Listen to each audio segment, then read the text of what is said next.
Good morning students. So today we are going to learn about story writing, that how to write a story. ठीक है, कि story किस तरह से लिखना है आज हम वो देखते हैं. सो स्टोरी लिखने के कुछ स्टेप बाय स्टेप यहाँ पर पॉइंट्स देकर रखे हैं, हम उसे समझते हैं. फर्स्ट पॉइंट है, remember that the whole literature is based on illusion, pleasure and truth. Decide what feeling you want to arouse in the readers mind. इसका मतलब ये हुआ कि ये जो लिटरेचर होता है, मतलब ये जितनी भी स्टोरी राइटिंग होती है, जितनी भी स्टोरीज होती है, वो इल्यूजन पे, प्लेजर पे और ट्रुथ पे बेस्ड होती है. तो ये हमें डिसाइड करना होता है, मतलब कि जो राइटर है उसे डिसाइड करना होता है कि वो रीडर के माइंड में कौन सी फीलिंग को अराइज करना चाहता है. ठीक है, the first paragraph should be catchy, which attracts the reader's interest with something unusual and unexpected. Don't insert too much of your own feelings but target the readers and let them think. अब ये जो second point है उसमें क्या बताया गया है कि जो स्टोरी जब हम स्टार्ट करते हैं तो उसका जो फर्स्ट पैराग्राफ है वो कैची होना चाहिए, ताकि वो जो रीडर का इंटरेस्ट है उसको उस तरफ अट्रैक्ट कर सके. वो कुछ अनयूजुअल या फिर अनएक्सपेक्टेड सा होना चाहिए. अनएक्सपेक्टेड मतलब इस बारे में किसी ने सोचा ना हो, इस तरह की उसकी शुरुआत होना चाहिए. हाँ, बट इसका मतलब ये नहीं है कि आप उसमें अपनी खुद की फीलिंग्स ज़्यादातर इंसर्ट करो, ऐसा नहीं है. जो है रीडर है, हमारा टारगेट होना चाहिए कि जो रीडर है, मतलब कि जो स्टोरी पढ़ने वाला है, वो इस बारे में सोचे, उस स्टोरी के बारे में सोचे कि हाँ आगे अब स्टोरी में क्या होने वाला है. इस तरह से स्टोरी लिखना होती है. नाउ थर्ड पॉइंट है, always introduce lively and multi faceted characters but remember to give them qualities according to your plot. हाँ, अब ये क्या होता है, हमेशा ये याद रखना चाहिए कि जो हमारे कैरेक्टर होते हैं ना स्टोरी में, वो लाइवली होना चाहिए. लाइवली इट मीन्स कि हाँ कोई एक बिल्कुल जीता जागता कैरेक्टर इस स्टोरी में है, इस तरह से होना चाहिए. और प्लॉट के अकॉर्डिंग हमें उस कैरेक्टर को क्वालिटी देना चाहिए. अब ऑब्वियस सी बात है, अगर वो कैरेक्टर है बट उसकी कोई क्वालिटी नहीं होगी तो वो इंटरेस्टिंग नहीं लगेगा. सो हमें उस कैरेक्टर के बारे में उसके कैरेक्टर को डिफरेंट क्वालिटीज़ देना होती है. Now, fourth point है, as a writer, you have to decide who is going to narrate the story, because the story is the one which has a narrator. It is much different from a novel. अब इस point में क्या बता रहे हैं कि अगर आप एक स्टोरी लिखते हैं तो उस स्टोरी को नैरेट करने के लिए हमें एक नैरेटर प्रोवाइड करना होता है. अब स्टोरी है तो स्टोरी सुनाने वाला भी कोई चाहिए. सो वहाँ पर हमें एक नैरेटर की ज़रूरत होती है. तो हमें स्टोरी में बताना होता है कि हाँ हमारा ये एक नैरेटर है, और ये जो है वो नॉवेल से बिल्कुल अलग होती है. ठीक है, फिफ्थ पॉइंट है, include some meaningful dialogues, let your readers understand the personality of your characters and flow with them. अब जब स्टोरी हम लिखते हैं तो हमें उसमें कुछ मीनिंगफुल डायलॉग्स देने होते हैं कि हाँ इस कैरेक्टर को, जो रीडर है वो उस कैरेक्टर की पर्सनालिटी को समझ सके और उस स्टोरी के साथ आगे बढ़ सके, उस कैरेक्टर के साथ उस स्टोरी में आगे बढ़ सके. सो हमें उस कैरेक्टर के लिए कुछ मीनिंगफुल डायलॉग्स भी देने होते हैं इस स्टोरी में. मतलब ऐसा नहीं है कि बस पूरी कहानी लिखते जाए, उस कैरेक्टर के बारे में, उस कैरेक्टर से रिलेट को एक डायलॉग देना पड़ता है कि हाँ वो इस तरह की बातें वो कैरेक्टर बोलता है. ठीक है, सो ये सारी चीज़ें हमें इसमें इंक्लूड करना होती है. देन नेक्स्ट पॉइंट है, set up the plot. It is how you set up the situation, where the turning points of the story are and what the characters do at the end of the story. इसमें क्या होता है कि एक plot setup करना होता है, मतलब एक सिचुएशन सेटअप करना होती है कि आप किस तरह की सिचुएशन है उस स्टोरी में, कि क्या हो रहा है, किस बेसिस पे ये स्टोरी लिखी गई है, और उस स्टोरी के टर्निंग पॉइंट्स क्या है. मतलब एक स्टोरी चलती है और उसमें सडन ऑफ एक टर्न आ जाता है कि एक लाइक सस्पेंस होता है, थ्रिलर होता है, जिस तरह से स्टोरी होती है ना, तो एक टर्निंग पॉइंट होता है हर एक स्टोरी का, हमें वो भी प्रोवाइड करवाना होता है. And what the characters do at the end of the story, कि टर्निंग पॉइंट से हमें पता चलता है या फिर इसका एक हम अंदाज़ा लगा पाते हैं, जो रीडर होता है वो अंदाज़ा लगा पाता है कि हाँ अब at the end of the story जो कैरेक्टर है वो ये करने वाला है या फिर ये करता है. इस तरह से हमें एक प्लॉट का सेटअप करना होता है. A plot is a series of events deliberately arranged so as to reveal their dramatic, thematic and emotional significance. अब ये जो जॉन ब्रोवे है उनके अकॉर्डिंग बताया गया है कि प्लॉट वो होता है, उन इवेंट्स की सीरीज होती है जो एक स्टोरी में इस तरह से अरेंज की जाती है जो रिवील करते हैं, वो किस बारे में बताते हैं, उसके स्टोरी के ड्रामेटिक, थीमेटिक और इमोशनल जो सिग्निफिकेंस होते हैं उस बारे में बताते हैं.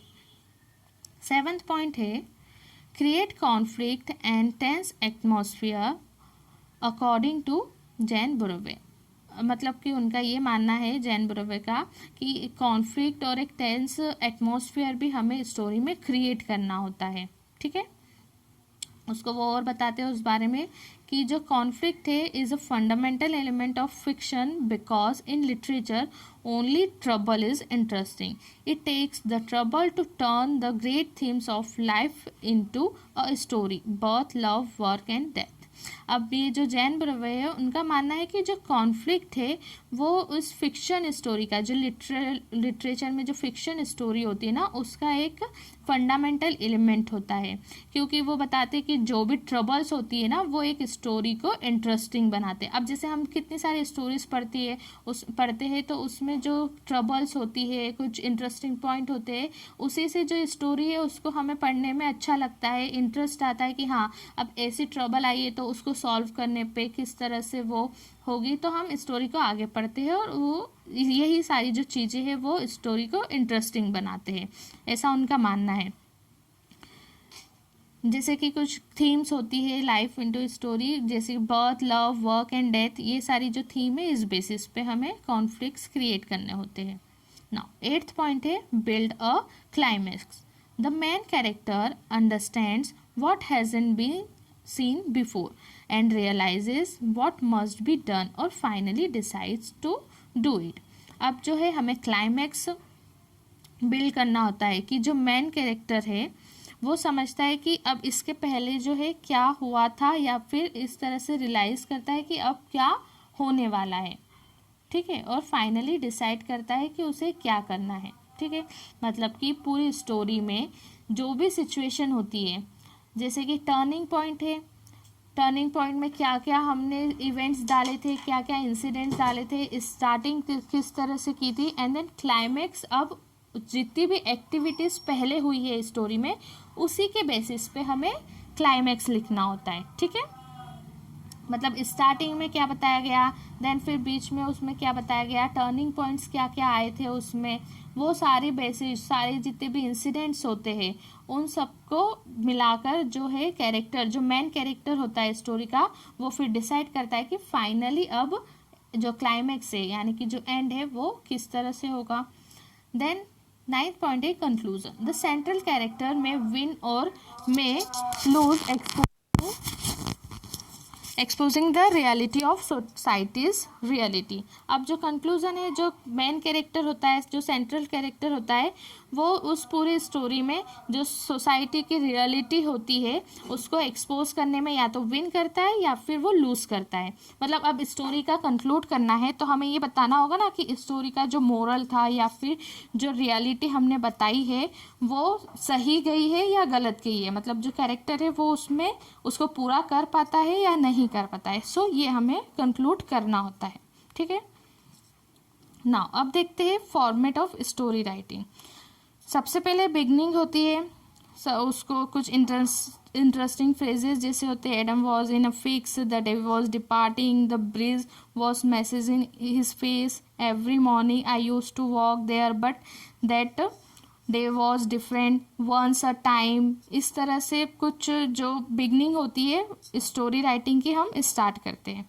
उसके बाद मतलब ये जो सेंटेंस लिखे गए हैं ना, इस तरह से एक स्टोरी की स्टार्ट होती है. मोस्टली हम देखते हैं ना वंस अ टाइम, इस तरह से मतलब एक समय की बात है जो भी हम लिखते हैं स्टोरी में पढ़ते हैं, या फिर इस प्लेस पे जब मैं रहा करता था, उस तरह से जब हम कुछ स्टोरी पढ़ते हैं तो जब उसकी शुरुआत होती है तो वो बिगनिंग करना होती है. फिर उसके बाद आता है character introduction. A few dialogues can reveal the characters in a well way, but remember to keep them limited, otherwise a story will look like a one act play. अब जो है कुछ डायलॉग्स कैरेक्टर के बारे में reveal कर सकते हैं, ठीक है। और ये याद रखना चाहिए कि जो भी आप उसमें लिख रहे हो, कैरेक्टर इंट्रोडक्शन में जो भी आप लिख रहे हो वो एक लिमिटेड होना चाहिए, एक लिमिट होना चाहिए उसकी।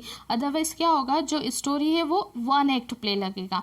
वन एक्ट प्ले का मतलब कि हाँ बस इसी एक कैरेक्टर के बारे में जो है वो सारी स्टोरी हो जाएगी, मतलब यही एक एक्ट है उस स्टोरी में। तो इस तरह से वो बताते, इस तरह से होना चाहिए। देन लास्ट वो होता है प्लॉट, कि जितनी भी happening, description of happenings in their best order, जितनी भी होने वाले इंसिडेंट्स है, जितनी भी घटनाएं स्टोरी में होने वाली है, उसका एक बिल्कुल बेस्ट ऑर्डर में, मतलब एक ऑर्डर वाइज जो है उसका डिस्क्रिप्शन हमें देना होता है, उसे हम स्टोरी का प्लॉट बोलते हैं, ठीक है। तो ये जो है इस तरह से हमें स्टोरी राइटिंग करना होती है, कि किस तरह से स्टोरी लिखना है और किस तरह से प्लॉट सेटअप करना है, और जितने भी इंसिडेंट्स होते हैं वो इमेजिनरी हो सकते हैं, वो रियल भी हो सकते हैं, ठीक है। इस तरह से हम एक स्टोरी को लिखते हैं। सो ये तो हो गया हमारा स्टोरी राइटिंग। अब इसका जो किस तरह से लिखना है, इसका जो एक एग्जाम्पल है वो मैं आपको स्टडी मटेरियल सेक्शन में प्रोवाइड करवाती हूँ, ओके। सो आप ये लोग आप ये इसे समझिएगा और उस स्टोरी को पढ़िएगा कि वो किस तरह से लिखी गई है, किस तरह से उसकी बिगनिंग होती है और किस तरह से हमें लिखना होती है। और हाँ, एग्ज़ाम में जो है वो वर्ड लिमिट के थ्रू आती है हमें स्टोरी राइटिंग लिखने के लिए, तो हमें जो स्टोरी है उस वर्ड लिमिट के अकॉर्डिंग लिखना होती है, okay. I hope you all understood this story writing. Thank you.